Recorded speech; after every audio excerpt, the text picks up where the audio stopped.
Hello दोस्तों, तो ये है लव एंड लाइस का एपिसोड नंबर 11 का पार्ट 1, वो भी हिंदी में। तो चलो शुरू करते हैं। एपिसोड की स्टार्टिंग में हमें रीना, मिसाकी, निसाका और नेजी को दिखाया जाता है जो मैरिज हॉल की तरफ जा रहे होते हैं। तभी रीना कहती है कि मैं बहुत एक्साइटेड हूँ क्योंकि मैं पहली बार किसी वेडिंग में जा रही हूँ। तभी फिर हमें नेजी और निसाका को दिखाया जाता है जहाँ पे वो नेजी पूछता है तुम्हें वहाँ होना चाहिए था तुम्हारे भाई की शादी में। तभी फिर निसाका कहता है कि कोई बात नहीं। तभी फिर वो लोग जाने लगते हैं। तभी फिर निसार कहता है कि मैं अपने रिलेटिव से ऐड करता हूँ। तभी फिर वो लोग मैरिज हॉल के यहाँ पहुँच जाते हैं जहाँ पे मैरिज होने वाली रहती है। और फिर वो बोलते हैं कि मेरे पेरेंट्स भी जो नोटिस है उसी के द्वारा मिले थे लेकिन वो अब खुश हैं। और फिर वो बोलता है कि मैं भी सोच रहा हूँ ये करने का। तभी फिर नेजी सोचता है कि क्या मैं और रीना खुश रहेंगे जिंदगी में। और फिर वो रीना को देखने लगता है, फिर अंदर चले जाता है। अंदर जाने के बाद नेजी सोचता है कि क्या मैं उससे प्यार करता हूँ। तभी फिर वो कहता है कि शायद मैं ताकासाकी से प्यार करता हूँ, यानी मिसाकी से। तभी फिर वो बोलता है कि वो तब से, जब से मैं 5th ग्रेड में था तब से उससे प्यार करता हूँ। और वो उसे हंसता हुआ देख के मैं खुश हो जाता हूँ। और तब मुझे लगा कि मैं उससे प्यार करता हूँ।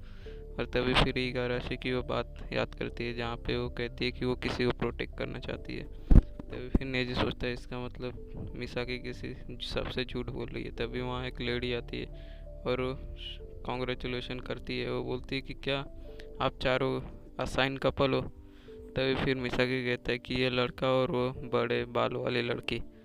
तभी फिर वो बोलती है कि मैं बहुत खुश हूँ कि आप लोग यहाँ पे हो। तभी फिर वो बोलती है कि आज जो सेरेमनी हॉल है उसमें एक चेंज लाया गया है जिसमें कि हम कपल्स को ले रहे हैं मॉडल के तौर पे। तभी फिर वो बोलते हैं कि क्या मॉडल के तौर पे। तभी फिर वो कहते हैं कि हाँ। तभी फिर वो बोलते हैं कि आप सारे अभी हाई स्कूल में हो तो ये बहुत अच्छा रहेगा उसके लिए। और फिर वो कहती है कि हम लोग जो टारगेट कपल्स हैं उनकी जिनकी शादी होने वाली है स्कूल की लाइफ में उन्हें हम ये करेंगे और वेडिंग ड्रेस भी देंगे। तभी नेजी कहता है क्या वेडिंग ड्रेस। तभी फिर वो लोग कहते हैं कि हम लोग उसके ऊपर काम कर रहे हैं। तभी फिर रीना और मिसाकी से पूछती है कि क्या तुम इसके बारे में क्या सोचती हो। तभी फिर वो बोलती है कि ये तो बहुत अच्छा रहेगा। तभी बोलता है कि चलो हम टेस्ट करते हैं इसको और अपने वेडिंग के बारे में भी सोचते हैं। तभी फिर बोलता है कि हम लोग को क्या करना चाहिए इसके लिए। तभी फिर रीना कहती है ठीक है मैं भी इसके लिए तैयार हूँ। और फिर वो बोलती है कि ठीक है हम लोग ये थोड़ा टाइम बात करेंगे इसके बारे में। और फिर वो लोग को थैंक यू करती है उसमें ज्वाइन होने के लिए। फिर वो बोलती है कि आप लोग मेरे टच में रहना, अपनी डिटेल्स भर दो इस फॉर्म में। और वो बोलती है कि इसमें अपना कॉन्टैक्ट नंबर भी दे देना ताकि हम तुम्हें कांटेक्ट कर पाएँ। और वो कहती है कि तुम दोनों ही बहुत सुंदर लोगे वेडिंग ड्रेस में और ये तुम्हारा पार्टनर है, ये भी वहाँ आ सकता है। तभी फिर नेजी सोचता है कि क्या सच में। तभी फिर वो बोलते कि हाँ सच में आप लोग आ सकते हो। तभी फिर हमें वहाँ पे हॉल में दिखाया जाता है जहाँ पे वो हॉल में सारे लोग बैठे हुए रहते हैं, कोई खाना खा रहा रहता है, कोई कुछ कर रहा रहता है। तभी फिर नेजी मिसाकी और रीना को देखता है और तभी फिर वो बोलता है कि अब हम लोग बहुत टाइम हो गया यहाँ पे वेटिंग करते हुए। लेकिन तभी अनाउंसमेंट होता है कि वो दोनों आ रहे हैं और उनको अपने आशीर्वाद देते रहना। तभी सब लोग कहते हैं कि वो कितनी सुंदर दिख रही है और सब लोग उसे क्यूट कह रहे रहते हैं। और फिर वो बोलती है कि जो वहाँ का जो अनाउंसमेंट रहता है वो लोग को कॉन्ग्रेचुलेशन करते हैं मेरे के लिए। और बोलते हैं कि मैं यहाँ मिनिस्ट्री से आया हूँ और मेरा नाम आइटाऊ है। और तभी फिर वो कहता है कि मैं यहाँ पे ये सेरेमनी को देखने आया हूँ और मुझे बहुत खुशी हुई आप सबसे मिलके। तभी फिर उन दोनों को दिखाया जाता है जहाँ पे वो कहता है कि 4 साल हो गए इन्हें मिले हुए और ये लोग जब फर्स्ट ईयर में थे कॉलेज में तब मिले थे। और फिर हमें बताया जाता है कि जो निसाका का भाई है वो क्लब एक्टिविटी में भी है। तभी फिर नेजी सोचता है कि क्या जब हम लोग की मैरिज होगी तब भी ऐसा वीडियो बनेगा, ये थोड़ा शर्मनाक भी है।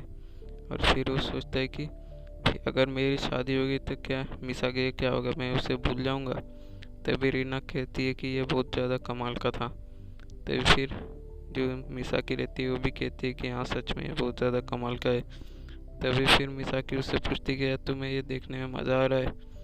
तभी फिर वो बोलता है कि हाँ बहुत मज़ा आ रहा है। तभी फिर वो बोलती है कि तुम्हारी आँखें हैं वो बहुत ज़्यादा चमक रही हैं, जो मिसाकी रहती है वो कहती है। तभी फिर वो बोलते हैं कि अब मैं क्या बताऊँ, जिससे मैं कभी कभी थोड़ी बहुत बातें करती हूँ उसकी वजह से बस मैं खुश रहती हूँ।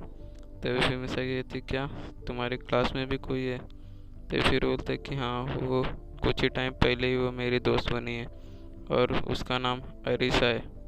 और फिर वो कहती है कि जब हम लोग फेस्टिवल में आए थे तब जो मेरे साथ लड़की थी चश्मा लगा के वही, वो मेरे एक दोस्त थे। तभी फिर वो बोलती है कि मुझे नहीं पता कि ये सब कैसे करते हैं, मतलब फ्रेंडशिप कैसे करते हैं, लेकिन तुम्हारी वजह से और नेजी की वजह से मैं ये सब सोचने लगी हूँ।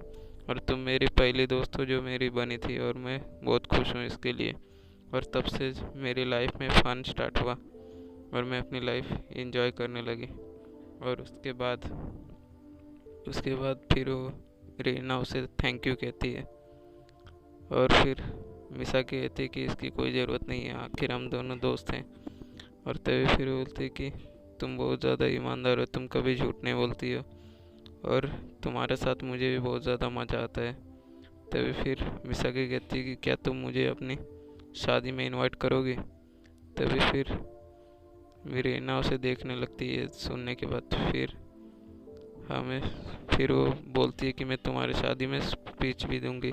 और फिर उनको बाहर बुलाया जाता है जहाँ पे वो लोग के साथ फ़ोटो खींचने के लिए बुलाया जाता है।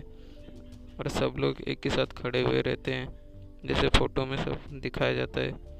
तभी फिर जो अनाउंसर रहता है वो सबको थैंक यू कहता है और वो कहता है कि जिसको भी फ़ोटो की चाहिए कॉपी वो हॉल में से ले सकता है और हम लोग उसे दे देंगे। तभी फिर नेजी निसागा से कहता है शायद मैं अपना फ़ोन टेबल पे भूल गया, तो मैं जल्दी से जाके लेके आता हूँ।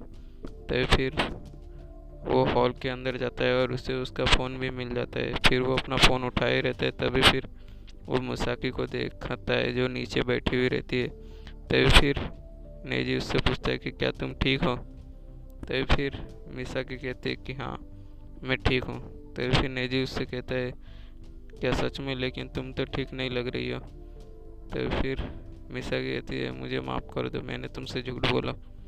तभी फिर नेजी उससे पूछता है कि तो बताओ मुझे कि क्या हुआ है। तभी फिर बोलता है कि मिसाकी कहती है कि सॉरी मैं तुम्हें नहीं बता सकती। तभी फिर नेजी कहता है कि क्या कुछ है जो मैं कर सकता हूँ तुम्हारे लिए? तभी फिर वो कहता है कि मुझे फ़र्क नहीं पड़ता, चाहे वो कुछ भी रहे मैं करूँगा। तभी फिर मिसाकी कहती है ऐसा तो कुछ वहाँ पे है नहीं। तभी फिर बोलता है कि कुछ तो होएगा वहाँ पे जो मैं तुम्हारे लिए कर सकूँ।